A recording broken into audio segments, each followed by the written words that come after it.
friends. Welcome to the Inspiring Heights podcast. I'm your host, Vanessa Kaiser, and I am delighted that you are here with us today. Our mission here at Inspiring Heights is to inspire you, our friends, to grow closer in your relationship with Jesus and to live inspired in your day-to-day life. We talk about all things faith, rhythmic living, and homemaking. Listen, we know you have a zillion podcasts that you could listen to, and we are honored that you chose to sit here with us today.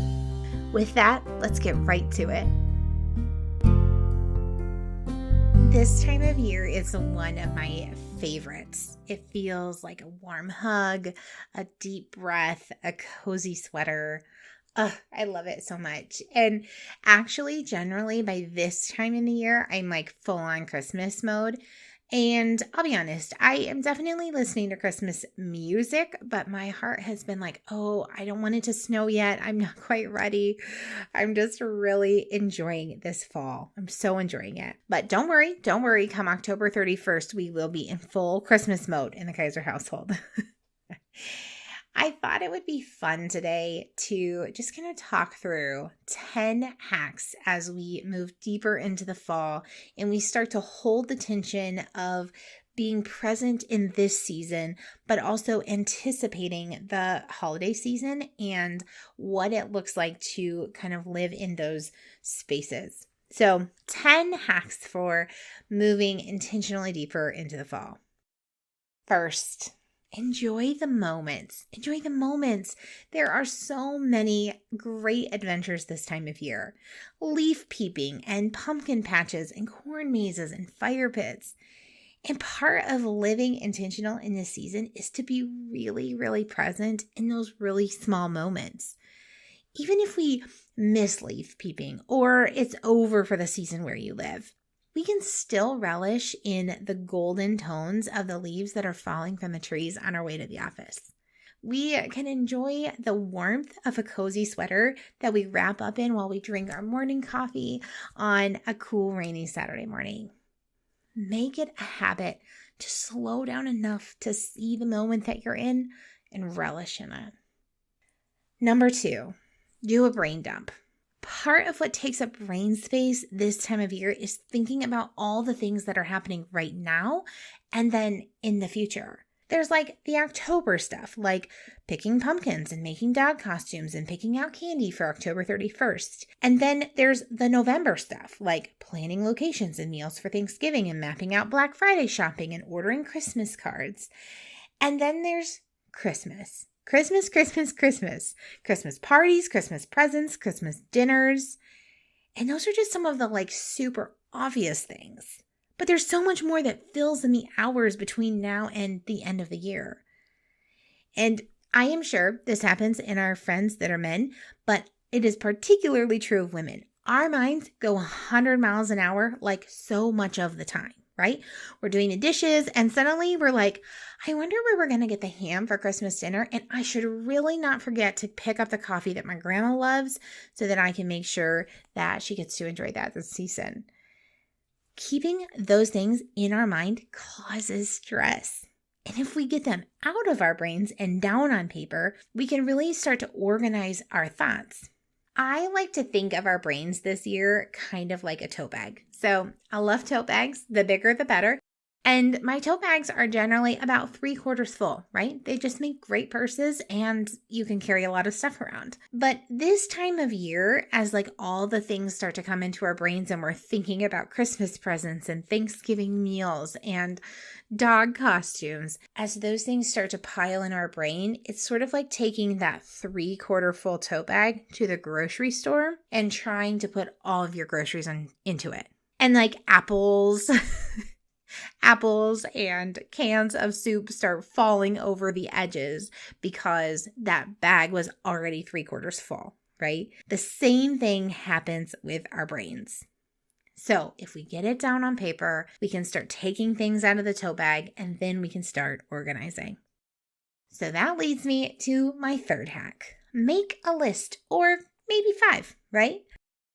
Once you've done a brain dump, you have all the information you need to start organizing it. And how we go about doing that really should be in a way that suits your needs and aligns with the way that your brain processes information. The lists might be broken up by month or major holidays, by work, home, insurance, finances, etc., etc. Now, if you've been around here for much time at all, you know I'm a huge fan of paper lists. I am, and there's a lot of legit research that backs up that our brains are much more likely to remember information when we actually write it down with a pen on paper. That being said, if you are an electronic list person, you go, girl. You go for it. There are just some things that make sense to have in your phone, right? All right. Number 4, plan ahead. Plan ahead. Part of being present where our feet are is having a plan for how we're going to get to the things that need to get done. When we create a plan that is reasonable and doable and attainable and achievable, it is like switching a flip in our brains that says, you don't have to worry about that right now because you have already thought about when and how it's going to happen. This is true for small things and big things. If you are hosting a dinner party at 6 p.m. and you don't do any planning or preparing before you leave for your 9-to-5 job, all day, your brain is going to be panicking about what we're going to make for supper and how we're going to get it on the table by 6 p.m. That panic steals our attention away from what is in front of us. Whereas, if we put on a one-pot, delicious crock-pot meal, we have the paper plates set on the counter, and the only thing we have to do when we get home is fill the water glasses, we won't have much brain space occupied by that dinner party as we move through the day. The same principle applies to big things like buying Christmas presents for the family or preparing to host a Thanksgiving dinner. Planning ahead helps us set specific time aside for the tasks at hand and reduces the panic and stress in our brains. Number 5, the dreaded D word, set timelines. Okay, when I was thinking about this, I was envisioning the movies where they say things like, and that deadline just went swooshing by. I know the word deadline can seem like a scary word, but they really do serve a pretty fantastic purpose. They help us plan, and planning ahead helps us set deadlines. They're married, right? I have a coworker, and her and I do a lot of problem solving together almost every day. And we joke about how it's so much easier for us to work backwards through a problem to get to a solution than it is for us to work forwards. My brain seems to do the same thing when it comes to setting a deadline. Like, what is the end game? And then how do I set milestones along the way to make sure that I'm ready? Christmas cards is one of those things I try to do this with every year. So I work backwards. Like, when do I want my Christmas cards to go out by? Okay, and if it takes me a week to get them mailed to me, then that means they need to be ordered by X date, okay? And if I need a couple weeks to play with the picture and make sure I like the format, then that means I need to start designing by this date. Then those small little mini deadlines go in my planner for the week that they need to be done. Instead of put design Christmas cards on my weekly to-do list this week, I know that can wait until mid-November. And if we schedule and design our to-do list that way, they are much less overwhelming and much more manageable because not every single thing that needs to occur between now and January 1st needs to be a priority on this week's to-do list. I would also mention that deadlines help prevent us from making decisions that we really don't want to make. If we don't have deadlines or milestones, it's really easy for us to get into situations where things have really piled up. So picking up on that Christmas card example again, if I don't think about Christmas cards until December 15th to get them out before Christmas, our options for printing and design shrink considerably down because I don't have time to physically get them mailed here. Setting those deadlines gives us time and space to have the options that we want. All right, 6th hack, communicate about your expectations. When Ben and I first got married, I remember a conversation that we have in which he said to me, you plan our evenings out in your brain, but you forget to tell me about the plan. So then I create a plan, and when you get home, you change the plan. It was funny. It was a funny conversation, but it was a very, very true. We both had a way of setting each other up for not meeting the other's expectations because we weren't communicating very well about what the expectation actually was. This time of year, there are a lot of unspoken expectations. How the Thanksgiving table setting should look, or what we're having for Christmas morning to reflect our childhood and bring back all this nostalgia. And if we aren't intentional, we can get our expectations stepped on because we forgot to pick them up and actually talk about them. Now, talking about our expectations doesn't always mean they're going to come true, right? There is compromise and give and take, and serving someone else can sometimes look like not doing things the way you had hoped or dreamed. The idea behind sharing and talking through expectations isn't that we always get what we want, but rather that together with whomever that person is, be it a spouse, a parent, kids, friends, we are setting realistic and known expectations. Number 7, do a seasonal check-in. I spend a lot of time thinking about seasons of life. Some seasons are long and some are short. Some are hard and some are restful and light. And some are a little bit of it all. And I think so often we move through life sometimes identifying certain components of our season like, oh, it's football season, or oh, it's a full season at work. But we don't always sit down and do a full seasonal check-in with ourselves. Running through an honest assessment of our time, our energy, and emotional capacity can help us to make informed and intentional decisions about how we spend our time this fall. Number 8, batch it. The batching thing is a favorite in the Kaiser household because it creates a great deal of efficiency. If I'm going to make taco meat, let's make enough to feed the freezer for those days when I don't have time or energy to cook.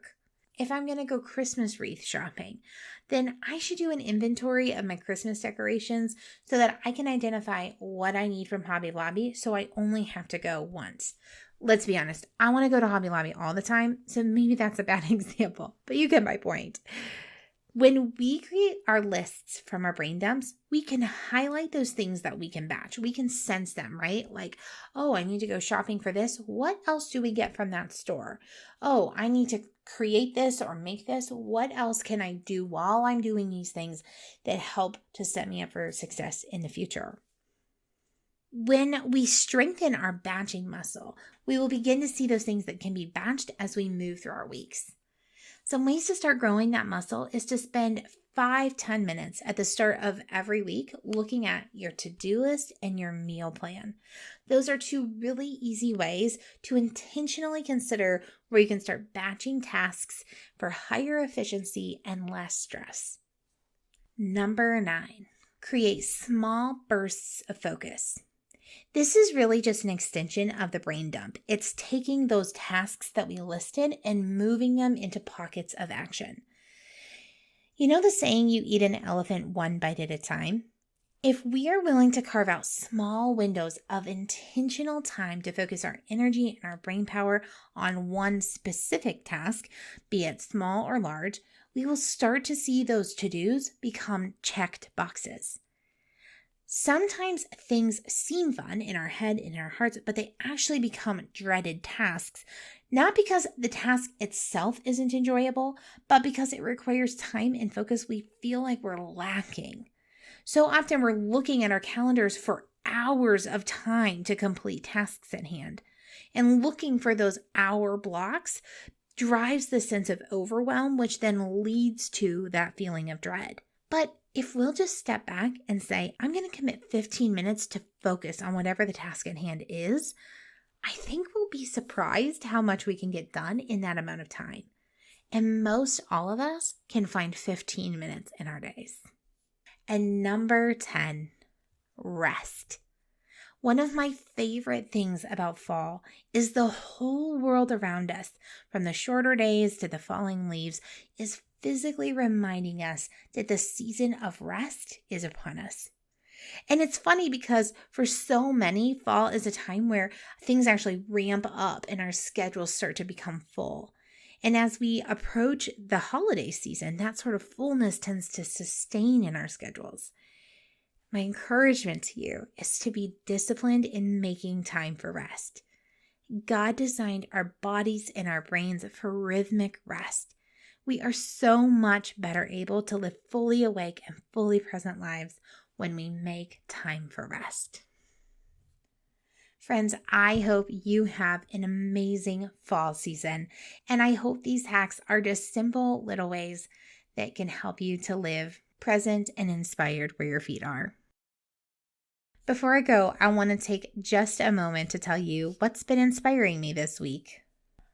Ben and I have been working on a surprise that I can't tell you about yet, but that is coming soon. I'm very excited to tell you. And it's been really, really fun. It takes time to do. It's taking time to do, but we are enjoying the moments together. I'm enjoying learning and growing with him. I'm just enjoying the process with him. And so it's been fun. It's been inspiring. I cannot wait to share it with you. It's going to be amazing. So that's what's been inspiring me. I would encourage you to stop and consider what's been inspiring you this week. Friends, thank you so much for listening in today. Don't forget to subscribe to the podcast so you never miss an episode. If you're so inclined, we would love for you to leave a review of the show wherever you listen to podcasts. This helps potential new listeners to get a feel for the show before they even hit play. You can find us on Facebook and Instagram at Inspiring Heights. If you haven't already, you can sign up for our newsletter, Inspiration from the Moment, by visiting our website, inspiringheights.org, and hovering over the Contact Us link. If you have friends that aren't yet subscribers, please share the podcast with them if you think it's something that would be helpful and inspiring to them. Okay, friends, until next time, take a deep breath and be inspired where your feet are. Bye for now.